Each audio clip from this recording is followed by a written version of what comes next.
Assalamualaikum warahmatullahi wabarakatuh. Alhamdulillah kita bertemu lagi dalam video pembelajaran kimia kali ini yang akan membahas topik gaya antar molekul atau interaksi antar molekul. Ya, ini sebenarnya adalah materi kita yang sudah dijelaskan kemarin atau di pertemuan sebelumnya tentang gaya antar molekul ini. Ya, kemarin Bapak menjelaskan bahwa ikatan kimia itu ada dua, ada ikatan dalam molekul, ya ada gaya antar molekul. Jadi kalau dalam molekul itu disebutnya intermolekul. Inter artinya dia di dalam. Ya, jadi kalau dikatakan gaya atau ikatan dalam molekul ini disebut juga dengan ikatan intermolekul ya. Di atas ini Bapak tulis ikatan inter atau di dalam molekul ya. Nah, ada namanya ikatan ionik dan ada namanya kovalen ya, ionik dan kovalen. Jadi kalau ikatan itu di dalam satu senyawa, umpamanya seperti H2O ini, ya ikatan antara H dan O gitu ya, O dan H, seperti itu namanya ikatan intermolekul. Nah, di sini ikatannya namanya kovalen. Kemudian yang kedua namanya gaya antar molekul. Kalau gaya antar molekul atau interaksi antar molekul itu ada dua. Pertama namanya van der Waals dan yang kedua namanya ikatan hidrogen. Nah, ikatan van der Waals atau ikatan hidrogen ini terjadi antar molekul. Jadi kalau ada ini satu molekul H2O dengan satu molekul H2O, jadi ikatan antara ini dua ini disebut dengan ikatan atau gaya hidrogen. Misalnya seperti itu ya. Gaya atau ikatan hidrogen. Namun di sini sebenarnya ada ikatan hidrogen itu antara H dan O-nya gitu ya. Antara H dan O-nya, bukan H dengan H-nya. Nah, jadi bukan H dengan H-nya itu yang ikatan hidrogen, tapi H dengan O-nya. Jadi kalau gini kita mau perbaikin, sebenarnya ini dia ikatannya tuh gini ya. Nah, ini kan kita sudah bahas kan ya di pertemuan yang sebelumnya. Jadi umpamanya di sini HOH ya. HOH. HOH. Nah, ini satu molekul ya, satu molekul H2O atau air kemudian dengan molekul air yang lainnya, yaitu ikatan nanti sini ada H dengan gini ya. Antara H dengan O-nya yang sangat elektronegatif disebut dengan ikatan hidrogen. Nah, kita bahas kemarin kan satu persatu ya. Pertama van der Waals. Van der Waals itu ada dua. Nah, sebelum ke van der Waals itu dibagi menjadi dua, van der Waals itu terjadi antara satu molekul kovalen dengan molekul kovalen yang lainnya. Nah, nanti ada namanya gaya van der Waals. Nah, gaya van der Waals-nya ada dua jenis ya. Yang pertama adalah gaya dipol-dipol dan yang kedua namanya gaya London. Gaya dipol-dipol singkatnya adalah gaya yang terjadi pada molekul-molekul atau senyawa kovalen polar. Nah, ciri-cirinya bisa dilihat di pertemuan kita yang sebelumnya lagi, ada tentang kovalen polar dan kovalen non polar, ya kan? Nah, di sini misalkan antara HCl. HCl itu adalah kovalen polar, ya kan? Nah, ikatannya terjadi antara H dan Cl. Jadi kalau umpamanya di sini ada ikatan antara H di sini dia lebih cenderung membentuk dipol atau kutub yang positif gitu. Nah, ini kutubnya kutub yang positif. Sementara Cl-nya dia kecenderungannya membentuk dipol atau kutub yang negatif. Nah, seperti itu ya. Ini kutub yang positif hanya, kemudian Cl-nya kutub yang negatif. Gitu ya. Jadi dipol, ada dipolnya positif, ada yang dipol negatif. Nah, yang dipol negatif itu yang kaya elektron, yang positif itu yang miskin elektron ya. Kemudian yang kedua namanya gaya London atau ikatan London atau interaksi London, yaitu terjadi pada kovalen nonpolar. Misalnya CH4. CH4 ini adalah kovalen nonpolar kemarin kan. Nah, antara umpamanya satu CH4 dengan CH4 yang lainnya terjadi interaksi. Nah, interaksi seperti ini disebut dengan interaksi atau ikatan London, gaya London. Nah, kemarin juga udah kita coba untuk 4 contoh. Misalnya NH3. NH3 ini interaksi apa yang terjadi antara satu dan lainnya? Karena dia adalah polar, maka dipol-dipol. HBr polar, dipol-dipol. O2 non-polar, maka gaya London. BH3 non-polar, maka gaya London. Nah, seperti itu ya yang kemarin. Kita lanjutkan pada ini, ikatan hidrogen. Kalau ikatan hidrogen terjadi antar molekul. Ya, antar molekul yang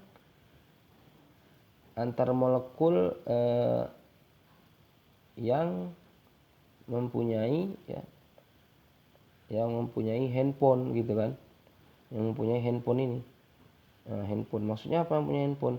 Interaksinya itu antara atom H ya kan dengan atom yang elektronegatifnya besar, misalnya F, O, dan N. Makanya untuk mengingatnya ikatan hidrogen, ingat aja handphone langsung.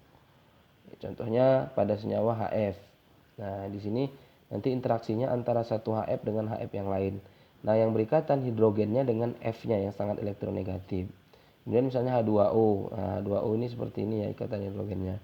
Nanti CH3OH, NH3 dan seterusnya. Jadi NH3 tadi selain ada gaya dipol-dipolnya, dia juga memiliki ikatan London. Ikatan hidrogen. Ya, NH3. Nah, sempat juga Bapak tuliskan di sini urutan titik didih. Ya, urutan titik didih itu ikatan hidrogen lebih besar dari dipol-dipol dan lebih besar daripada London. Ya, lebih besar dari London. Namun sebelum kita masuk ke urutan titik didih ini, ada yang penting sekali untuk dijelaskan. Ini sering muncul di SBMPTN ya. Misalkan ini ada suatu senyawa, misalkan ini tadi di atas, kita mau memisalkan CH3 ya. CH3, nah di sini OH. OH gitu kan. Kemudian satu lagi senyawanya adalah CH3O, CH3. Nah, pada yang pertama ini CH3OH,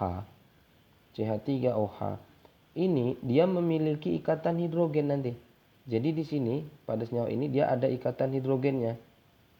Hidrogen. Kenapa? Karena O sama H ini dia langsung berikatan gini. Langsung berikatan. Sementara pada CH3O CH3 pada molekul yang kedua ini tidak ada ikatan hidrogen. Tidak ada ikatan hidrogen. Why? Kenapa? Karena di sini O-nya itu tidak berikatan dengan H, tapi dia sendiri. Nah, jadi nanti bisa dibedakan ya, kalau CH3OH itu ada ikatan hidrogennya. Tapi kalau CH3O, CH3 tidak ada ikatan hidrogennya. Jadi yang langsung OH-OH itu ada.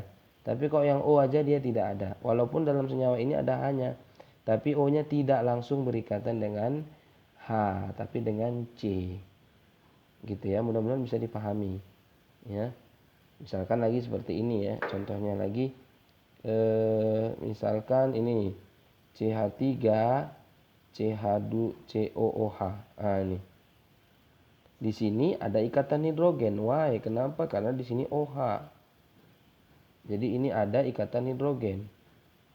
Nah, tapi kalau pada senyawa yang seperti ini CH3 CH2O ya. CH3. Nah, ini tidak ada ikatan hidrogen. Kenapa? Karena O-nya tidak berikatan sama H langsung, bukan OH. Gitu ya. Jadi ini tidak ada ikatan hidrogennya. Oke, mudah-mudahan bisa dipahami ya untuk jenis-jenis ikatan hidrogen. Jadi ini yang perlu juga dicatat ya. Jadi adanya ikatan hidrogen gitu ya. Adanya ikatan hidrogen ini menyebabkan titik didih senyawa tersebut yang ada ikatan atau interaksi hidrogennya ini tinggi atau besar titik didihnya.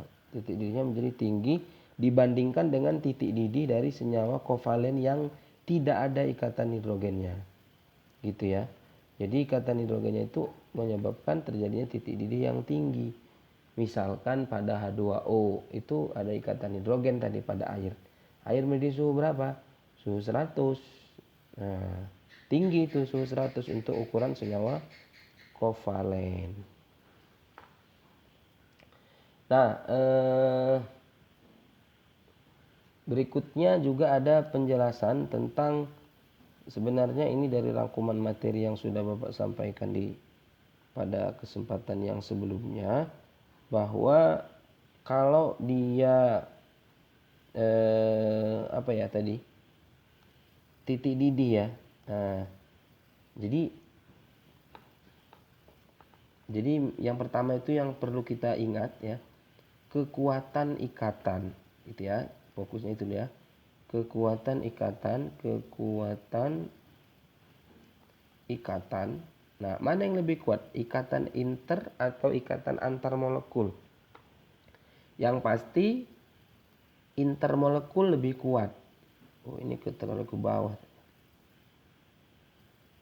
Yang pasti intermolekul lebih kuat.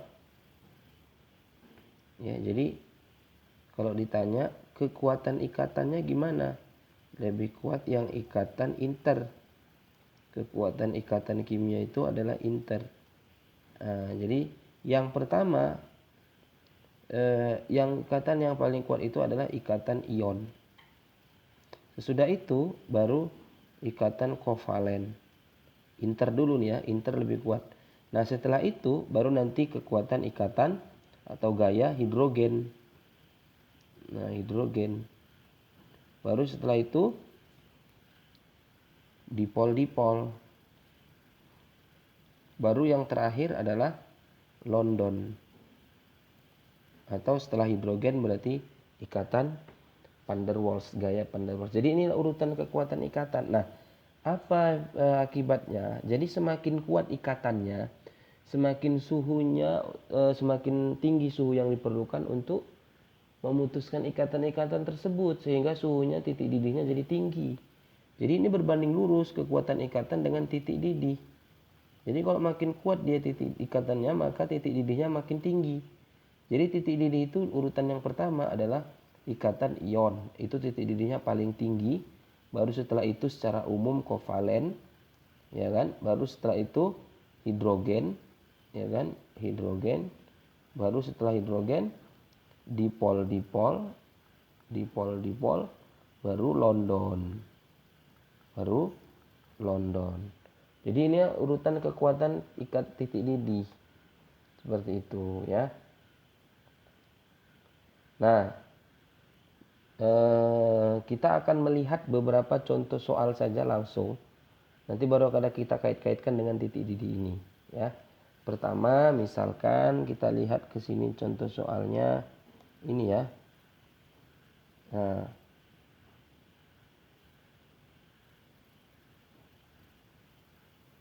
ini terlalu besar, kita kecilkan. Nah, apakah jawaban atas pertanyaan soal ini? Pernyataan yang tidak benar. Ini ya. Artinya pernyataan yang salah. Manakah pernyataan yang salah?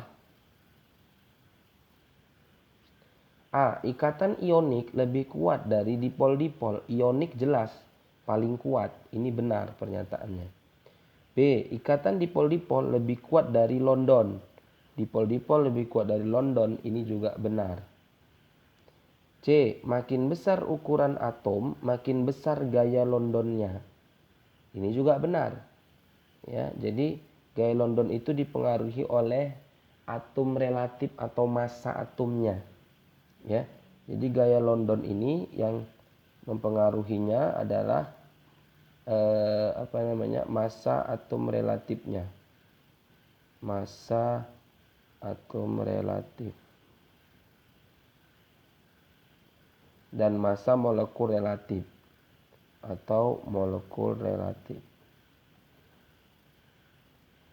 Apa itu? Molekul relatif itu Mr, atom relatif itu Ar. Jadi makin besar Ar-nya makin besarlah nanti ukuran partikel atau ukuran atomnya. Makin banyak rantai karbon, makin besar gaya Londonnya. Ini juga benar. Makin banyak rantai cabang hidrokarbon, makin besar gaya. Ini salah. Ya. Jadi makin banyak rantai cabang, harusnya gaya Londonnya makin kecil. Ya. Nah, ini terkait dengan materi yang sudah pernah disampaikan atau Bapak sampaikan pada pertemuan sebelumnya, yaitu ini ya. Ini sebagai satu contoh saja.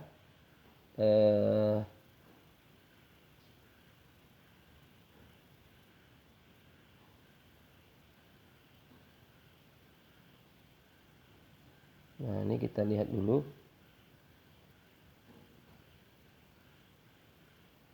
Aduh, kenapa ya?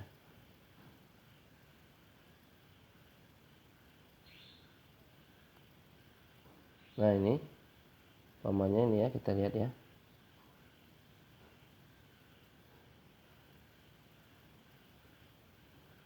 Nah, udah kelihatan ya. Nah, di sini ada 3 senyawa nih ya. Senyawa yang pertama, satu karbon, rantai karbon namanya tidak ada cabangnya, lurus, titik didihnya 36. Jadi kok dia lurus, titik didihnya 36, besar ya 36. Kemudian kalau ada satu cabang di sini, namanya ini cabang, nah, dia turun jadi 28 lah, 27,9. Kalau rantai karbonnya cabangnya ada 2, ini lebih turun lagi. Jadi gaya van der Waals itu berbanding terbalik dengan yang namanya rantai karbon. Gitu. Jadi kalau umpamanya rantai karbonnya lebih banyak, lebih cabangnya lebih banyak, maka dia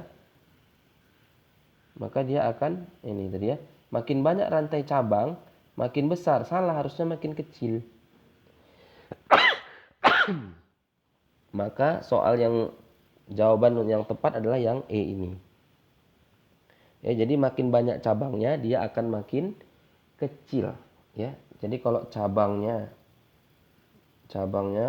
makin banyak, maka londonnya makin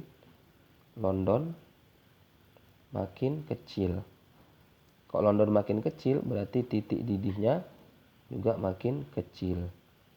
Gitu ya. Jadi kalau makin banyak cabang, makin kecil titik didihnya. Nah, seperti itulah dia ya.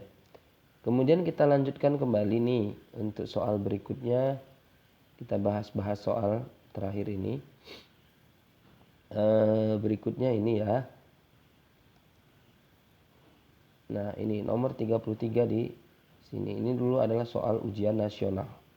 Perhatikan ilustrasi tentang gaya intra dan gaya antar molekul berikut ini. Nah, di sini ada H2O, ini 1 gitu kan, ini ikatan 2, ikatan 3, ikatan 5, dan ikatan 4. Ikatan hidrogen ditunjukkan oleh nomor. Nah, tentu kalian sudah dalam hati menebak-nebak nih ya, ketika melihat video ini UN 2014, yang merupakan ikatan hidrogen jelas antara hidrogen dengan oksigen, tapi di dalam antar molekul. Ini satu molekul H2O, ini satu molekul yang lainnya. Maka jawabannya itu yang nomor 2 ini. Nah, kalau yang ini apa? Kalau yang ini nomor 1 ini ya kovalen biasa ini kan. Karena dia inter. Ini juga kovalen biasa.